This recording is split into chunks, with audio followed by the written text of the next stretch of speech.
ও মিস্ত্রি, ও মিস্ত্রি, বলছি পায়খানা করব। কোথায় করবে? বলে আমার ঘরে করব। পায়খানা করবে? আমাকে কিসকে বলছো? বলি এত লোকে তুমি পায়খানা করছো, রাগছো নাই, আর আমি পায়খানা আমার ঘরে করতে বললি তুমি রাগে যাইছো। তোমার ঘরে আমাকে পায়খানা করতে বলছো, আমি রাখবো নাই? তুমি সবাই ঘরে পায়খানা করছো, রাগছো নাই, আর আমার ঘরটাতে করতে গেলেই তুমি রেগে যাবে। তুমি কি বলতে চাও আমি বুঝতে পারছি। আমি আমার ঘরে একটা পায়খানা বাথরুম করব, পায়খানা সেইটা তোমাকে করতে বলছি, তুমি রাগি যাইছো, এটা ভালো জিনিস লয়। ধীর মেজাজ সচ্ছ, বুঝলে? সেটা তুমি ভালো করে বলো, আমি তো মিস্ত্রি বটে, করার জন্যই তো।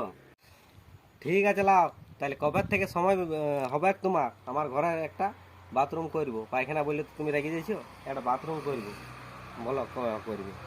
হ্যাঁ, তো সময় হলে করে দিব, ফোন নাম্বারটা দিন যাও।